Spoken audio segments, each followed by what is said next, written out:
here's the statement I actually referenced earlier. I was talking about a different clip, and it's this one where Netanyahu in Hebrew gave a speech, and he has recently been not just condemning Western governments, but issuing explicit threats. He's not specific about how these Western governments will pay if they don't stop doing what he demands they do, but he is threatening them that they will pay.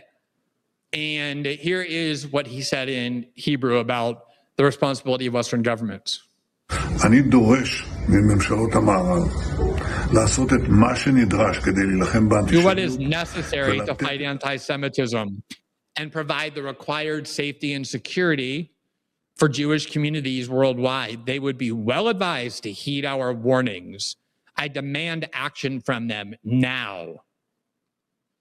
This is a tiny little country that depends on the kindness of the rest of the world, on the kindness of the American worker, on the kindness of the American government, on the guilt of European countries to supply them with arms, to supply them with money, to protect them at all times. And these countries have been doing it for decades, largely out of guilt over the Holocaust, but recently because of the power of the pro-Israel lobbies that exist in most of these countries. And it's given Netanyahu this increasingly arrogant, almost like global imperial attitude that he can dictate to the Western governments on which he relies, on which his country depends, to be able to wage the wars that give them imperial dominance in that region, that he can issue them demands to their citizenries, to their democratic governments about what steps they have to take to protect Israel, accompanied by very explicit warnings of the price they will pay if they don't adhere to it. I also think this is the sort of thing that is increasing not just anti-Israeli sentiment, but anti-Semitic sentiment as well. But it's also understandable because typically when Netanyahu issues demands of that kind, the United States, Australia, Canada, and most of Western Europe ask how much time they can have before they comply, and they have. And that has given them this belief and given Netanyahu belief that he can speak openly now to Western governments this way. And I think it's just causing more and more people to notice. Here is the Deputy Foreign Minister of Israel, Sharon Haskell, talking today on Sky News Australia about what Israel's view is of all of this. Well, fight racism, fight violence against Jewish community, fight racism in workplaces as strong as possible. Look, when you see those hate march in the streets, whether it's London or Sydney, and in the Sydney Opera House, they chanted, "Gas the Jews, gas the Jews." Not even a single arrest, not even a single person who had to answer for that, but they tried to cover that. When you hear them chanting to globalize the Intifada, what do you think that means? Globalizing the Intifada mean exactly that. To go on massacres, shooting people in the streets, to violently attack them. This is what it means. And if you let that continue and run in your street, waving flags of terrorists, pictures of people who murdered innocent children, you know, if you don't fight it, in your silence, you actually support that. You justify that. And to globalize the Intifada means exactly that. A terrorist attack on a beach in Australia where Australian civilians are being murdered and killed. This is what it means. So when you hear that, start acting, enforcing, persecuting, punishing, so that people understand this is absolutely unacceptable. No racism, no violence will be accepted, not in Australia and not in the UK either. Let's leave aside, just for the moment, the sickening irony of a high-level Israeli official going on television and purporting to be so morally outraged by the killing of innocent civilians, given what we've all watched Israel do, especially over the last 2 years, but for many, many decades. Leave that aside. That's an obvious point. It is amazing to just watch these Israeli officials, again, this tiny little country, just so openly spread throughout all of Western media and go on television and start demanding that these governments crack down on speech that in their countries people have the right to express.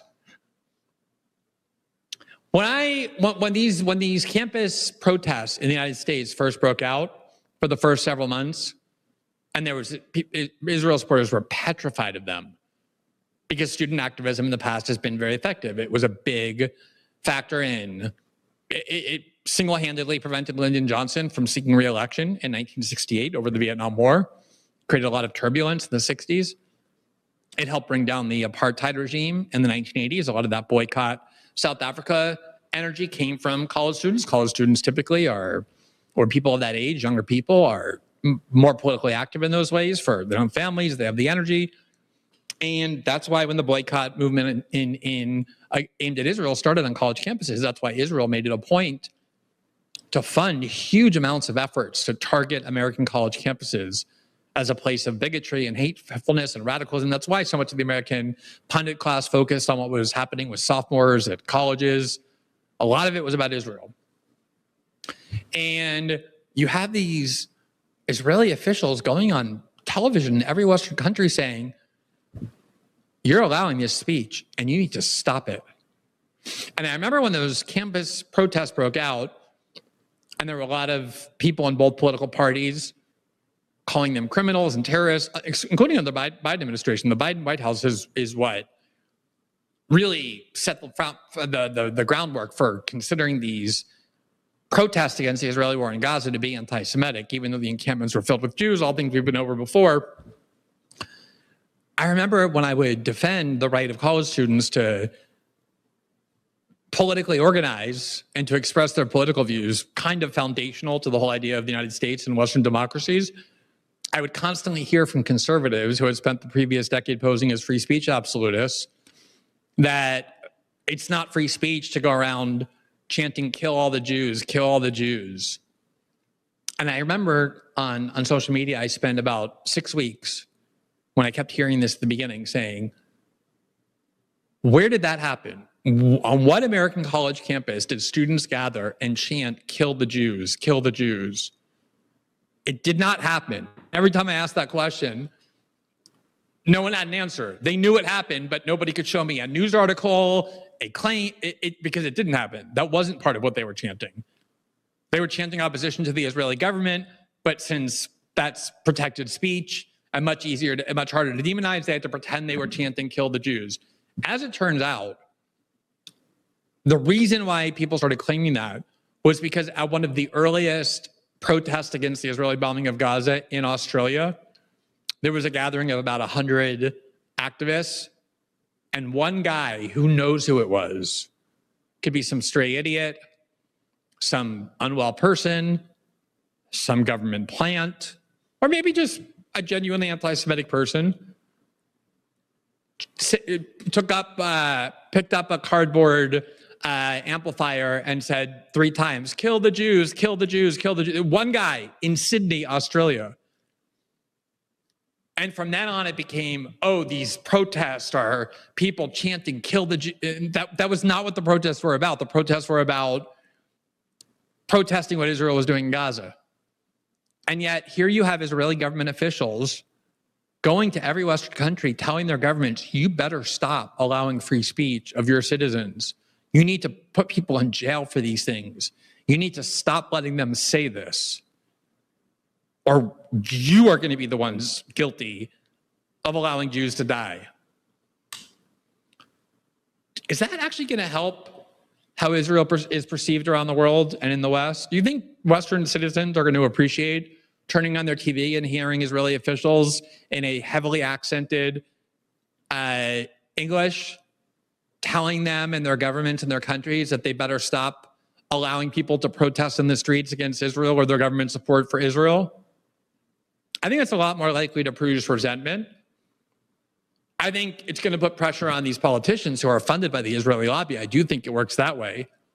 But I also think it's going to continue to feed what what used to be taboo to say, but which is now completely tolerated to say and commonly said because it's so true, that there is an extremely disproportionate, almost inexplicable influence and power of Israeli officials and their supporters inside Western democracies to dictate to Western democracies how they can function when it comes to Israel. And as support for Israel has unraveled, they become more out in the open, more explicit. John Mearsheimer has talked about this, one of the pioneers of making public how the Israeli lobby operates, that they have been forced out into the open in a way that they never wanted to be. And you just, do you hear these people? They're demanding that Western governments curb their own citizens' free speech, not to protect that country's interests, but to protect Israel. And are insanely trying to claim that if you protest Israel or even allow a protest of Israel, you're now responsible for ISIS targeting individual Jewish civilians. Just to give you a sense for how this works among the elite class, the cowardly elite class, probably the most cowardly elite class in the West is the British government. I got to know the British government and British political culture, unfortunately, very well. I worked at The Guardian. The Snowden story had a major part in the UK. They were probably the most authoritarianism defending NSA surveillance.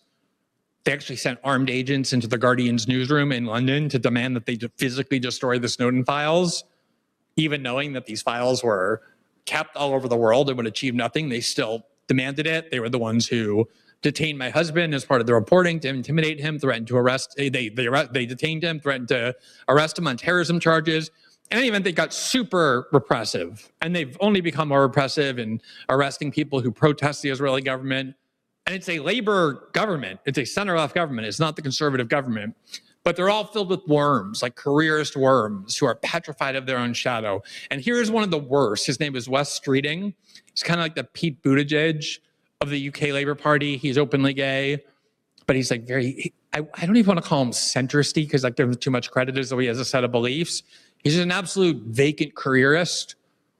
And as the current British Prime Minister, Keir Starmer, shortly after being elected, has shockingly high, almost historically high levels of hatred and disapproval among the British people. There's not an election for 4 years, but there's an attempt now to get him out of the leadership of the Labour Party and therefore the prime ministership. This Wes Streeting is one of the top 2 or 3 candidates to replace him. As vacant and soulless as a person you will ever find. Here he is on BBC today, also essentially blaming the free speech rights of Israel critics for their rhetoric somehow leading to this ISIS attack in Sydney. Here's what he said. I think the Chief Rabbi is absolutely right. And the term globalise the intifada, there will be a whole bunch of daft people in this country who've used those words online or use them in the streets and watching the TV right now be shouting, of course it doesn't mean terrorism against Jewish people. I have to say to those people clearly and robustly, what on earth do you think globalise the intifada means? And can't people see the link between that kind of rhetoric and attacks on Jewish people as Jewish people? Because that's what's really struck at the heart of Jewish people in our country today. An attack on Jewish people organising around Hanukkah, coming together as Jewish people. It's an attack on their faith, their culture, their family, their community. And those of us who are not Jewish have a responsibility to stand with the Jewish community. But it's more than standing with them, isn't it? I mean, people are saying you now need to do something. Do you think protesters who use that phrase should be prosecuted? Well, what are you going to do? In terms of changes to the law, those are decisions for the Prime Minister and the Home Secretary. I'm not aware of plans at this time to change the law in that way. Do you think it should be? And I'm not going to step outside my lane now and to start making decisions for the Home Secretary and the Prime Minister. I'm not asking to make decisions. But look, put it this way. I think that you've just given a very strong answer about standing with globalise the intifada is not an expression simply of solidarity with the Palestinian people and their just cause. Globalise the intifada is received by and seen as support for terrorist action against Jewish people. I continue to find it bizarre how normalized and customary it is now for Western governments that have long supposedly stood for Western values of civil liberties, and we're talking about here the country that gave birth to the Magna Carta, that was part of the Enlightenment, that became the foundation for the U.S. Constitution and civil liberties, to just so openly discuss now, and even be pressured by journalists. She was pressuring him to go further than he wanted, to say, don't we have to criminalize these terms? They have explicit discussions now about which political terms, which political ideas ought to be criminalized, to the point where police come to your home and arrest you. And of course, that happens in the UK. It happens throughout Western Europe. And yes, right-wing speech is often targeted, but in the UK in particular, they have spent months now arresting anybody who wears any kind of clothing or carries any kind of signage in support of a pro-Palestinian group called Palestine Action, because the Israeli government, the UK government, at the behest of the Israeli government, characterized it as a terrorist group, which means it's not just illegal to join that group, but it's illegal to express any support for them. In fact, it's illegal to even protest the government's designation of them as a terrorist group. They never killed anybody. They never tried to kill anybody. The worst they ever did was they spray painted 2 planes at a military base that the UK government was using to help the Israelis destroy Gaza.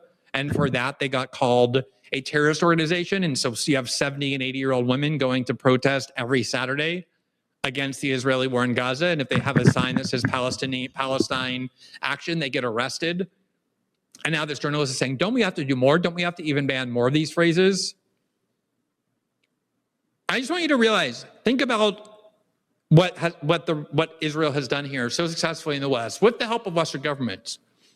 Every form of protest against the Israeli government is deemed illegitimate. If you want to support a boycott of Israel, again, used in boycotts are unbelievably common political tactic. It was used by civil rights leaders. It was used to stop the apartheid regime in South Africa. And boycotting Israel is a way of saying we're going to boycott Israel until they withdraw their illegal occupation from the West Bank and their blockade of Gaza. It's a, by definition, peaceful means of protesting. But that got criminalized in Europe. Advocacy of boycotting Israel is considered a crime. It's hate speech in Europe. And in the United States, the Trump administration has succeeded in basically making it illegal despite the First Amendment. Huge numbers of red states and even some Democratic states have said that if you support a boycott of Israel, you're not eligible for contracts for states. They've even made hurricane relief. If your area is hit by a hurricane, you have to sign a form saying you don't support a boycott of Israel as a condition to receiving aid from the government, the US government. So boycotting Israel is out. Obviously, using violence to drive out Israeli occupiers is considered terrorism, even though the Israelis themselves use that kind of violence to drive the British out and drive the Palestinians out. And generally, violence against occupiers considered justified, not for the Palestinians. So no boycott, no violence against as resistance. And now, no chanting. Can't chant from the river to the sea, Palestine will be free. Can't chant globalize the Intifada. These are now also going to become criminal. Every form of protest against Israel, other than the most, like, maybe you're allowed still at some point for the moment to write like a very polite letter to the editor saying how much you love Israel, but think they've gone a little too far. Maybe that'll be left legal just to create the appearance that it's not completely totalitarian. Globalize the Intifada just means resistance, just means struggle. And globalize the Intifada means don't force Palestinians to fight for their sovereignty and their right to autonomy alone. Globalize it. It doesn't mean join ISIS and going murdering Jews. But the Israelis are now telling Western governments, you're going to regret it. You're going to pay a price if you allow this free speech against us to continue. And you have little worms like Wes Streeting and a lot of other politicians going on there saying this language is no longer acceptable. We're losing our free speech rights in the West, in the United States, not because our own country is defending its interests, but to defend the interests of this other country. And you can see it all here taking place in real time in the most explicit ways possible. Thanks for watching this clip from System Update, our live show that airs every Monday through Friday at 7 p.m. Eastern exclusively on Rumble. You can catch the full nightly shows live or view the backlog of episodes for free on our Rumble page. You can also find full episodes the morning after they air across all major podcasting platforms, including Spotify and Apple. All the information you need is linked below. We hope to see you there.